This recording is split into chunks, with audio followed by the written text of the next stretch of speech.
Marco Rubio conversou com Sergei Lavrov. O comunicado oficial sobre isso, e isso é muito interessante, até hoje apenas diz que eles conversaram. Discutiram as relações entre os Estados Unidos e a Rússia e a necessidade de encerrar a guerra entre Rússia e Ucrânia. Mas não disseram nada sobre o motivo.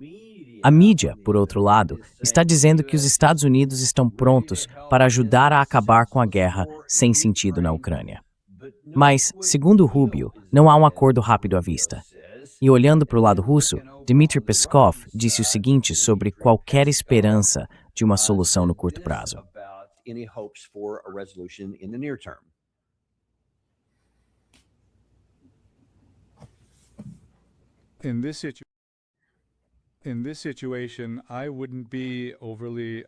Nessa situação, eu não seria otimista demais. De fato, há contatos em andamento. Isso é sempre positivo. Mas neste momento não se pode falar de nenhuma nova dinâmica ou aceleração. Continuamos nosso diálogo com os americanos pelos canais de trabalho já existentes e esperamos que, quando os negociadores americanos estiverem mais livres, possamos retomar a comunicação presencial. Eles poderão vir a Moscou e continuar nosso diálogo.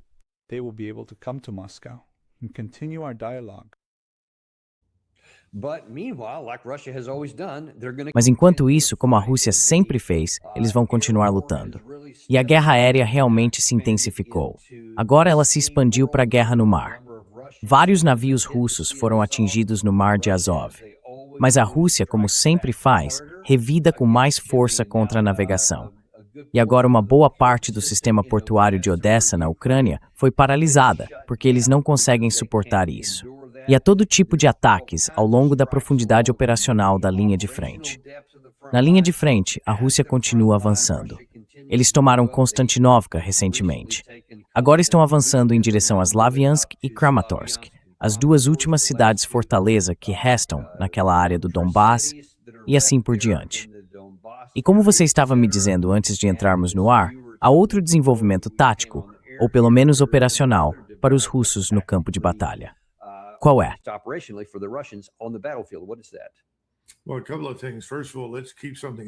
Bem, algumas coisas. Primeiro, vamos ter algo em mente. Moscou, Pequim e Teherã aprenderam uma lição muito dura conosco. E essa lição é que não se pode acreditar em nada do que o presidente Trump diz, nem em nada do que qualquer pessoa de sua administração diz. É onde estamos agora. Então, neste momento, não pode haver nenhum entendimento, nenhum acordo de qualquer tipo com a Rússia sobre a Ucrânia. Quantas vezes você se reúne e quantas vezes ouve Donald Trump dizer, bem, eu vou fazer isso, nós vamos fazer aquilo, vamos acertar isso, vamos pôr um fim nisso. Só para descobrir que ele volta para casa, dá uma virada de 180 graus e faz o oposto do que foi dito. Isso aconteceu no Alasca.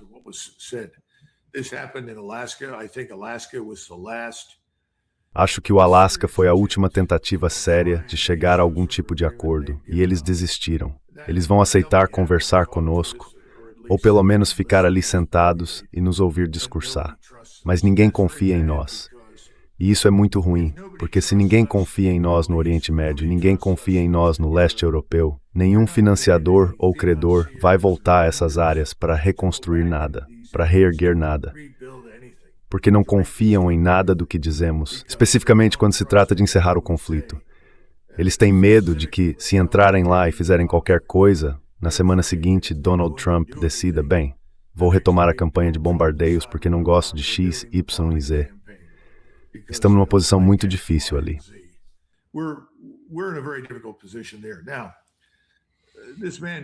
Esse homem, o general Surovikin, não é muito conhecido por muitos no Ocidente, mas deveria ser. Ele é um homem muito inteligente, muito perspicaz. Foi fundamental para elaborar a resposta estratégica mais ampla na Ucrânia à ameaça ucraniana, depois que consolidaram o controle sobre a maior parte daquilo que inicialmente lhes interessava, aquelas áreas de língua russa. Ele é oficial da Força Aérea, entende todos os vários sistemas de ataque e como usá-los, como coordená-los. Entende a importância que as conexões à inteligência, vigilância e reconhecimento no ar e no espaço e todas aquelas plataformas de armas.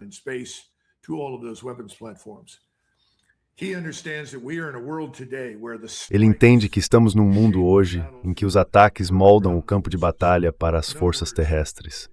Em outras palavras, a força terrestre não espera os ataques cessarem para então avançar. Os ataques são muito mais profundos, muito mais influentes. Ele faz parte do grupo que há algum tempo acha que a guerra avançou devagar demais, que foi cautelosa demais. Ele foi prejudicado por suas declarações públicas de apoio a Prigozhin. As pessoas vão esquecer Prigozhin. Foi ele que liderou dessa investida rumo a Moscou, tentando chamar a atenção do presidente Putin. Agora ele desapareceu como os búfalos.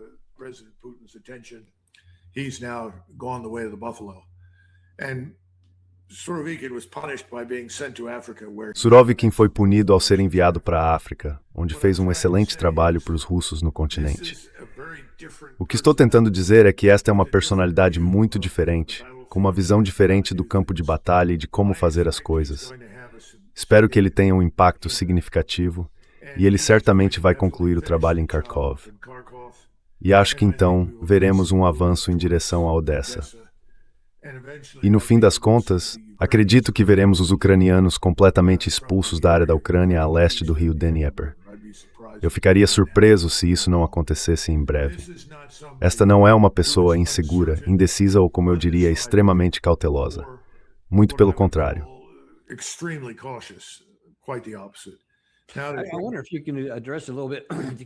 Gostaria de saber se você pode falar um pouco sobre isso.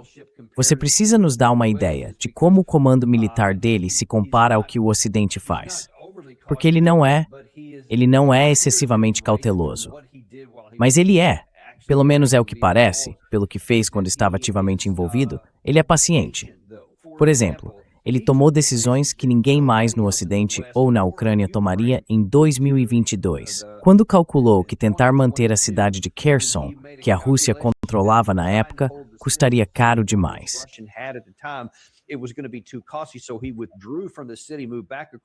Então ele se retirou da cidade, voltou para o outro lado do rio Dnieper, explodiu as 4 pontes e isso basicamente parou os ucranianos. Eles nunca foram além dali. Enquanto isso, ele montou essas 5 linhas, que acabaram sendo chamadas de 5 linhas de defesa de Surovikin, e elas tiveram pleno sucesso em desmantelar o ataque ucraniano de 2023. E agora, só nos resta imaginar o que teria acontecido se ele tivesse permanecido no cargo, porque, por causa do caso Prigozhin, ele saiu. Agora que está de volta, o que os ataques anteriores dele indicam sobre o que ele pode fazer em seguida?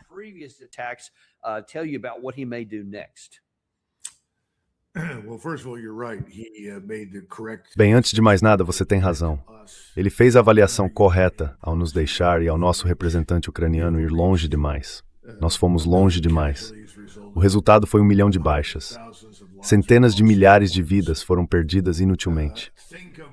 Pense no que aconteceu depois de Kursk. Porque quando você descreve Kursk, Kursk foi inicialmente planejada contra as objeções de Stalin. Stalin queria atacar. Isso era algo que ele tinha em comum com Hitler. Os dois eram obcecados em atacar um ao outro e convenceram Stalin a não fazer isso. Eu escrevi um capítulo sobre isso no livro Margem da Vitória, que talvez as pessoas queiram dar uma olhada. Se você observar o que aconteceu em Kursk, foi isso que aconteceu com os ucranianos. Em vez de acontecer com os alemães, aconteceu com os ucranianos. Agora, o que vocês vão ver é o que aconteceu depois de Kursk. E o que foi isso? Bem, eles me proerem.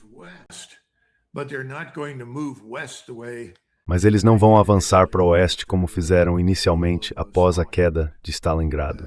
E não vão avançar para o oeste depois de Kursk como fizeram durante a Segunda Guerra Mundial. Será muito mais deliberado, muito mais metódico, mas será devastador. E vocês verão uma integração do poder aéreo e de mísseis com o poder de combate terrestre numa escala que ainda não viram. É o melhor que posso dizer.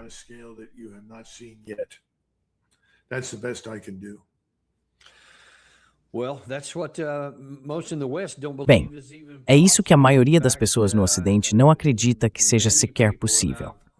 Na verdade, muita gente com quem conversei aqui em Washington, D.C., simplesmente acha que não. Que o que vimos a Rússia fazer desde 2023, desde que aquela ofensiva fracassou em tomar os chamados 1,5%, seja lá quanto foi, é tudo que ela consegue fazer. E é tudo que ela jamais fará.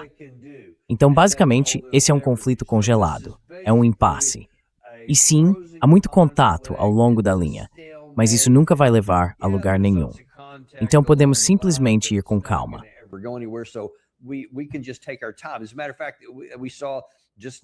Na verdade, vimos no começo desta semana um anúncio de que a Alemanha e o Reino Unido estão se unindo para desenvolver essa nova capacidade de defesa antimísseis, uma capacidade ofensiva com mísseis. Eles criariam mísseis de maior alcance para serem usados pela Ucrânia contra a Rússia. Tudo isso só deve ficar pronto até o ano de 2034. Mas eles estão pensando no longo prazo, como se a guerra simplesmente fosse continuar se arrastando até que, mais adiante, possam atingir a Rússia com ainda mais força. O que você acha dessa situação? Primeiro, isso pode funcionar do lado europeu? E segundo, funcionando ou não, qual é a mensagem para a Rússia hoje ao seguirem nessa direção?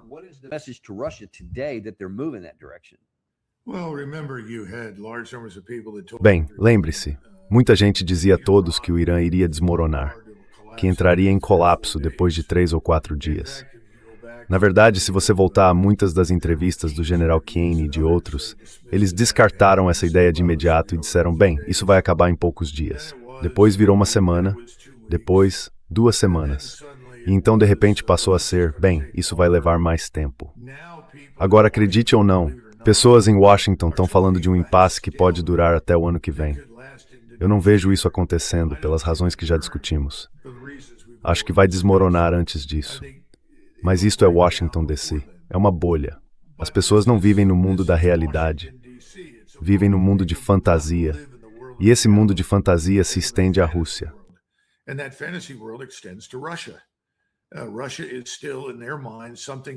A Rússia ainda é, na cabeça deles, algo que ela não é. Um país atrasado, em desenvolvimento, que não teria como competir com uma potência militar ocidental como os Estados Unidos. E quando se trata da Grã-Bretanha e da França, eles estão perigosamente desconectados da realidade. Eles não só não conseguem construir nenhum tipo de defesa aérea e antimísseis em um prazo que faça qualquer diferença, isso leva anos e exige um investimento enorme. Como isso não vai funcionar até que a gente quebre as leis da matemática fractal e relacione luz, gravidade e magnetismo, francamente. Você pode criar defesas pontuais e agrupamentos, mas não vai defender territórios vastos. Então esse é um problema. Agora eles querem dar mais armas à Ucrânia, e eu acho que há um risco real de 2 coisas acontecerem.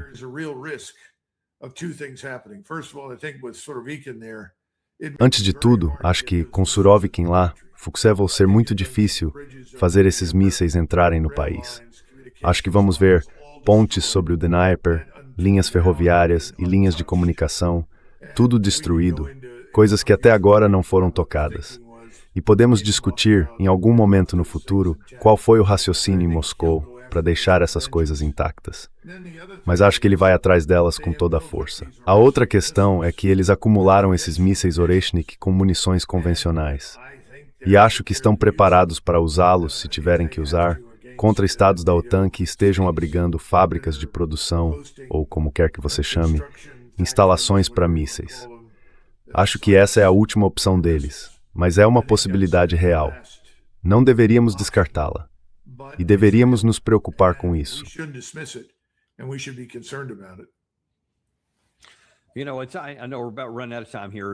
Sabe, eu sei que estamos praticamente sem tempo. Então a última coisa que quero te perguntar é o seguinte. Você mencionou como há muito pensamento fantasioso, totalmente desconectado da realidade. Acho que tem um ótimo exemplo aqui. Gostaria de ouvir a sua opinião. Este é o general Keith Kellogg, ex-assessor de segurança nacional do vice-presidente dos Estados Unidos, ex-enviado do presidente Trump para a Ucrânia. Ou seja, uma figura importante, alguém que ele ouve. Ele está o tempo todo na Fox News. Aqui está ele, dando sua sábia opinião sobre como a guerra no Irã pode ser vencida. E ele compara isso a um jogo de futebol.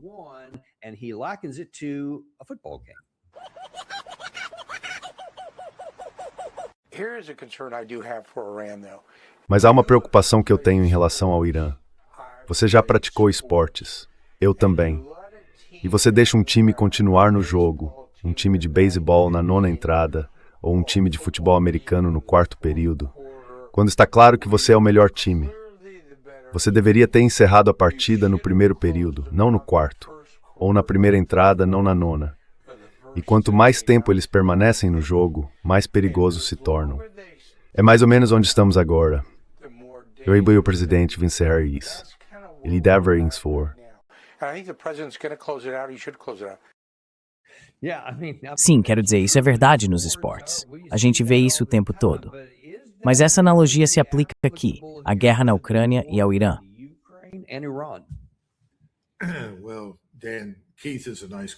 Bem, Dan, o Keith é um cara legal.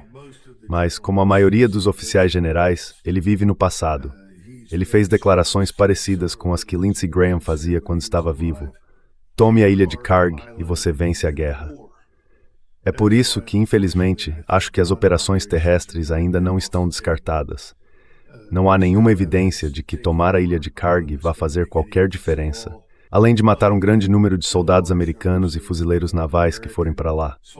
O mesmo vale se você tentar desembarcar e tomar Chabahar, ou se tentar tomar ilhas mais próximas de Bandar Abbas.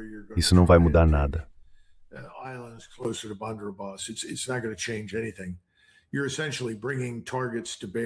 Você está essencialmente apresentando alvos para os iranianos destruírem, e os iranianos vão acolher essa oportunidade. Mas essa história do futebol é bem típica. Se você quisesse fazer o general apoiar algum projeto, se quisesse lisonjear o ego dele, falaria de futebol e do time do exército. E lembre-se, era ridículo. E esse é, infelizmente, o nível do debate entre os altos escalões. Precisamos fazer muito melhor. Estaríamos em melhor situação com pessoas como o almirante Bill Owens, Art Zebrowski e outros, que eram pensadores muito sérios e já lidavam com todas essas questões nos anos 90, questões que agora voltaram para nos assombrar.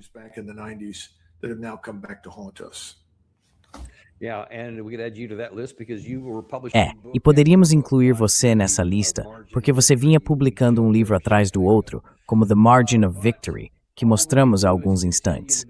Mas tudo o que podemos fazer é continuar sem nos intimidar e sem fazer concessões, trazendo a verdade como você fez hoje, como sempre faz. E somos muito gratos por isso.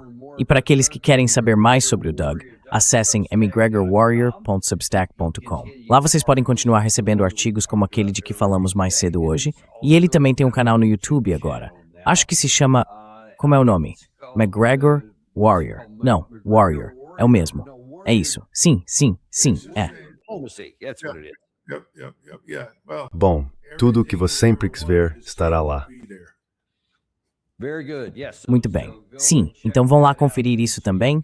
Vocês podem ler o material, assistir ou fazer o que precisarem. Doug McGregor está sempre aí, como todos nós reconhecemos. Muito obrigado, Doug. Obrigado, Dan. E a gente vê vocês mais tarde, nesta tarde. O próximo programa, Gary, acho que é 1 hora, não é? Isso. Ah, sim, claro. O sempre incrível John Mearsheimer vai estar de volta com a gente hoje à 1 da tarde e esperamos ver vocês lá.